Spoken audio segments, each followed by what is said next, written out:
आकाश की तरफ देखोगे, सुबह भी आकाश की लालिमा होती है और सांझ भी आकाश की लालिमा होती है। जब सूरज उगता है तो भी आकाश लाल हो जाता है और जब सूरज डूबता है तो भी आकाश लाल हो जाया करता है।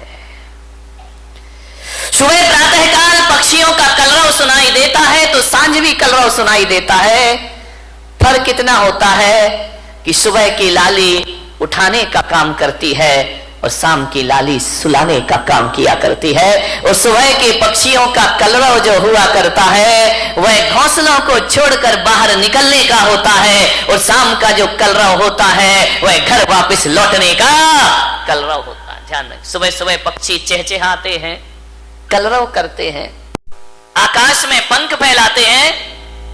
ऐसा लगता है सुबह सुबह उन्हें देखो कि जैसे बड़े महोत्सव में शामिल होने के लिए जा रहे हो। पक्षियों के जीवन में कितना आनंद है, कितना संगीत है। पक्षियों के जीवन में प्रातःकाल इतना आनंद हुआ करता है। घोंसले से देखता है आकाश में सूरज आया, उषा काल में पंख फैलाकर आकाश में उड़ जाया करता है, मुक्त आकाश का आनंद लिया करता है। कभी देखना जब हवा का झोंका आता है तो एक वृक्ष कितनी मस्ती में झूमा करता है, कितने आनंद में आनंदित हुआ करता है। देखना कभी जिंदगी में विचार करना, नारियल का पेड़ अपनी मस्ती में झूमा करता है और गुलाब का पौधा अपनी मस्ती में जो कितना आनंद है इन वृक्षों में, इन पेड़ पौधों में। कभी देखना पहाड़ से गिरते हुए झरने को, उसके पानी में संगीत है, एक गीत है, एक सुर है। बड़े संगीत के साथ पानी झरना बनकर के धरती पर गिरा करता है, बड़ा आनंद है। कल कल निनाद करती नदी को देखना, कितना आनंद है उस नदी में। अपनी मस्ती में रहती है, अपनी मौज में रहा करती है। चिड़िया आनंदित है, पशु पक्षी आनंदित है। एक गाय का बछड़ा जब दौड़ करके रंभाता हुआ मां के पास आता है, इतना आनंद उस बछड़े में हुआ करता है।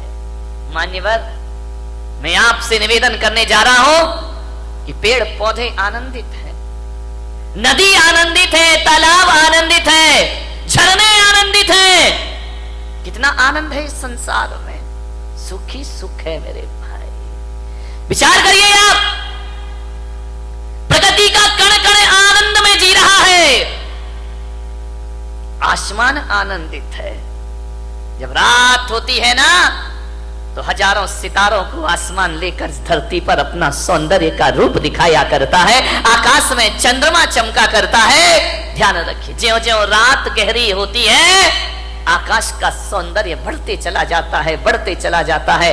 आकाश आनंदित है, धरती आनंदित है, नदियां आनंदित है, पेड़ पौधे आनंद में जी रहे हैं, पशु पक्षियों के जीवन में आनंद है। अफसोस है आदमी के चेहरे पर आनंद दिखाई नहीं दिया। आदमी क्यों निराश है, आदमी क्यों उदास है, आदमी को ऐसा क्या हो गया है। एक चींटी भी जीना चाहती है, एक नासमझ जानवर भी जीना चाहता है, पर आदमी को क्या हो गया, ये मरने के षड्यंत्र रचा करता है, ये मरने की तैयारी किया करता है। आज तक किसी जानवर के मुख से ना सुना होगा कि हे भगवान हमें उठा ले, लेकिन आदमी के मुख से तो कई बार सुना है कि अब इस जिंदगी को जिया नहीं जाता, हे भगवान मुझे इस जीवन से उठा ले, इस जीवन से मुक्ति दे दे। क्या घट जाता है हमारे जीवन में ऐसा? आदमी मृत्यु के षड्यंत्र क्यों रचता है? ये आदमी अपनी ही हत्या करने के लिए तैयार क्यों है? मान्यवर, अपने ही जीवन से लाचार हो गया ये इंसान, अपने आप का दुश्मन बन गया। अभी तो ये सुना था कि दूसरे दुश्मन हुआ करते हैं, हम ही अपनी जिंदगी के दुश्मन खुद बनकर के तैयार हो गए हैं। अपने जीवन से अपने आप को खतरा हो गया। कभी आपने सुना किसी भैंस ने आत्महत्या की हो? सुना? कभी विचार किया है? कभी आपको अखबार में पढ़ने को मिला है कि आज एक भैंस ने गुस्से में आके आत्महत्या कर ली है? कोई जानवर आत्महत्या नहीं करता है। किसी भी जानवर को समय से पहले मौत को बुलाते हुए आपने ना देखा होगा। कोई देवता समय से पहले मरने का नहीं सोचा करते हैं। नार की सोच भी ले तो मर नहीं सकते हैं। आदमी को क्या हो जाता है कि क्यों जीवन से हार गया। थोड़ी सी प्रतिकूलताएं आई और आदमी जिंदगी से हाथ जाता है। नहीं मेरे समस्याएं किसके जीवन में नहीं होती हैं? राम के जीवन में समस्या थी, महावीर के जीवन में समस्या थी, कृष्ण के जीवन में समस्याएं थी, जीसस के जीवन में समस्याएं थी, आचार्य शांति सागर के जीवन में समस्याएं थी, आचार्य कुंद कुंद के जीवन में समस्याएं थी। समस्याएं किसके जीवन में नहीं होती है? ऐसा कोई है? समस्याओं से रहित जीवन नहीं होता, ध्यान रखिए। और हकीकत में देखा जाए तो समस्याओं का नाम ही जिंदगी हुआ करता है। आसानी से जिंदगी मिल जाए तो जीने का मजा खत्म हो जाएगा। एक बात बताइए, यदि समस्याएं नहीं हो तो फिर जीने का मजा क्या है? जिंदगी जिंदा दिली का नाम है, मुर्दा दिल क्या खाक जिया करते हैं। ध्यान रखिए, जिंदा दिल बनिए। मान्यवर, दुख इस बात का नहीं है कि आदमी मर जाता है, दुख तो इस बात का है कि जिंदा रहकर भी आदमी जिंदा नहीं रह पाता है। वह मरा मरा सा जीवन जीता है, वह मरे हुए सी जिंदगी जिया करता है। विश्वास पैदा करो अपने आप पर, जिंदगी से हार मत मानिए। जिंदगी मिली है, मालूम है मानव का तन मिला है, शास्त्रों में कहा है, ग्रंथों में कहा है 84 लाख शरीर छोड़े हैं तब जाकर ये मानव का शरीर तुमको प्राप्त हुआ है। 84 लाख योनियों में हमारा जन्म हुआ है। कितने जन्म हम नाली के कीड़े बने होंगे, कितने जन्म पक्षी बने होंगे, कितने जन्म हम कीचड़ में कीड़ों की तरह रहेंगे होंगे।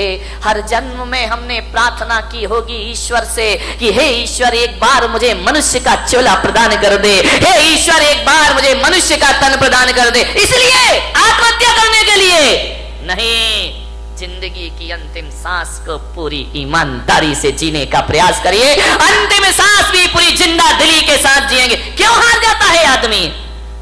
जैसा विचार करिए, सोचना। ऐसे ही नहीं मिल गया मनुष्य का जीवन, बहुत मेहनत की है इसके लिए। मनुष्य का जीवन मिला, ऊंचा कुल मिला, अच्छी खानदान मिली, दिमाग मिला, बुद्धि मिला, शरीर मिला, फिर भी इस जिंदगी से हाथ धोते हो आप। अब तो घबरा के कहते हैं कि मर जाएंगे, अब तो घबरा के कहते हैं कि मर जाएंगे। और मरकर भी घबरा गए तो फिर बताओ अब किधर जाएंगे? दूसरा हमारे पास कोई रास्ता है नहीं। जिंदगी मिली है, अच्छे से जियो, तरीके से जियो, सलीके से जियो।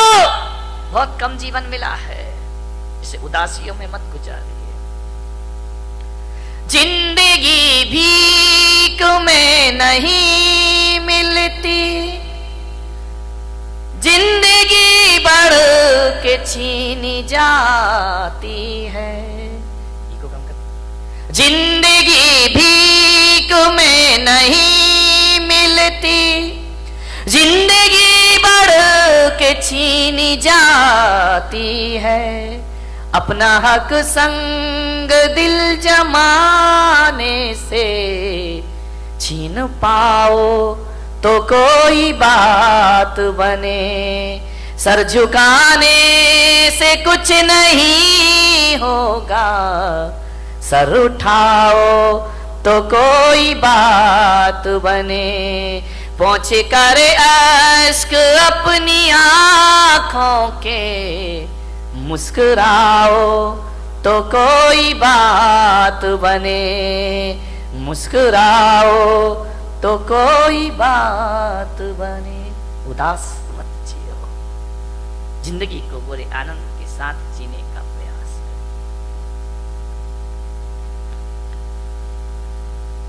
विपत्तियां, संकट, दुख किसके जीवन में नहीं आते? सबके जीवन में आते हैं। मुश्किलें आती हैं, परेशानियां आती हैं, विपरीत वातावरण बनता है, लेकिन जीने की आस मत छोड़िए। जलजले आते हैं, तूफान आते हैं, उड़ीसा में चक्रवात आता है, गुजरात में भूकंप आता है, हजारों लोग बेघर बार हो जाया करते हैं। लेकिन एक बात ध्यान रखो बारामती वालों, इतने बड़े भीषण आंधी तूफान के बाद, भूकंप के बाद भी जो आदमी जिंदा रहता है वो अपना उजड़ा हुआ आशियाना फिर से बना लिया करता है, वो अपना घर फिर से निर्माण कर लेता। क्या हुआ? जिंदगी कितनी बार छीनेगी, फिर बना सकते हैं। अगर हौसले बुलंद हो तो आंधियों में चिराग जला करते हैं। आज समस्या है बहुत बड़ी। आदमी अपने जीवन का दुश्मन हो गया है, अपनी ही जिंदगी का दुश्मन हो गया है इंसान। शहरों में बड़े बड़े व्यापारी आत्महत्या कर रहे हैं, महानगरों में व्यापारी आत्महत्या कर रहे हैं, गांव में किसान आत्महत्या कर रहा है, घरों में किशोर आत्महत्या कर रहे हैं, महिलाएं आत्महत्या कर रही हैं। थोड़ा सा निराशा हुई, थोड़ा सा मन का नहीं हुआ, थोड़ा सा प्रतिकूल वातावरण हुआ और आदमी मरने को तैयार है। और एक बात बताओ, बारामती के लोगों से मेरा निवेदन है, इस पंडाल में ऐसा कोई व्यक्ति बैठा है जिसने आज तक आत्महत्या का विचार ना किया हो? है कोई महान आत्मा? मैं दर्शन करना चाहता हूं। एक बार भी पूरी जिंदगी में मरने का विचार नहीं। महिलाओं तुम्हारी तो जय हो पंचम काल की, ये तो इतनी बार मरती हैं लेकिन एक बार भी नहीं मरती है। विचार करिए, सोचना है आपको। बात बात पर आदमी मरने का सोच लेता है। ऐसा कोई नहीं होगा इस दुनिया में जिसने अपने पूरे जीवन में एक बार मरने का ख्याल भी ना लाया हो। मर नहीं सका वो बात अलग है, लेकिन मरने का ख्याल तो सबके भीतर आ जाता है। थोड़ा सा मन का नहीं हुआ, मैं महिलाओं का तो नहीं, यहाँ की महिलाओं की बात नहीं कर रहा हूं। कौन बोला बंबई वालों की कर रहे हो? ना, तुम्हारी तो अभी नहीं, आगे जाके विचार करना है आपको। महिलाएं तो हमेशा थोड़े, इनके दो ही हथियार हैं, ध्यान रखना। या मैं मायके चली जाऊंगी या फिर मैं मर जाऊंगी, आत्महत्या कर लूंगी, सुसाइड कर लूंगी, मैं नहीं जीऊंगी, तंग आ गई जिंदगी से। महिलाओं से मैं बात बात पे आत्महत्या के विचार मत बनाइए, मरने के विचार मत बनाइए, ध्यान रखिए, विचार करिए आप। बहुत अशुभ विचार है। भगवान महावीर कहते हैं मरने के विचार भाव हिंसा कहलाया करती है, और भाव हिंसा को द्रव्य हिंसा से भी बड़ा पाप माना जाता है। अरे देही हिंसा उतनी खतरनाक नहीं होती है जितनी वैचारिक, इससे बड़ी क्या हत्या, दूसरों की हत्या करना भगवान महावीर ने पाप कहा है।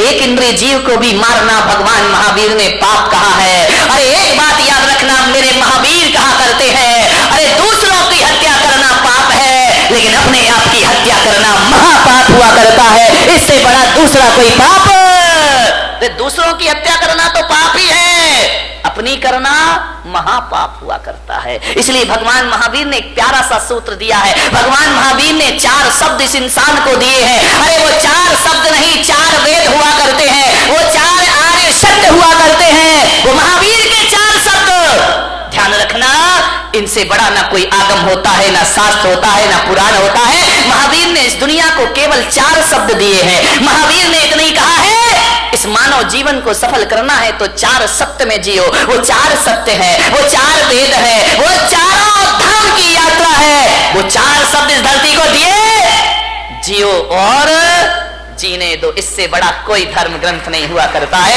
इससे बड़ा कोई शास्त्र नहीं हुआ करता है, इससे बड़ा कोई आगम नहीं हुआ करता है। न वेद है, न पुराण है, न कुरान है। 4 शब्द में उन्होंने अपनी पूरी देशना को समाहित कर दिया। 4 शब्द में पूरे दर्शन को रख दिया भगवान महावीर ने। ऐसे दार्शनिक हुए, उन्हें ज्यादा बोलने की जरूरत नहीं पड़ी।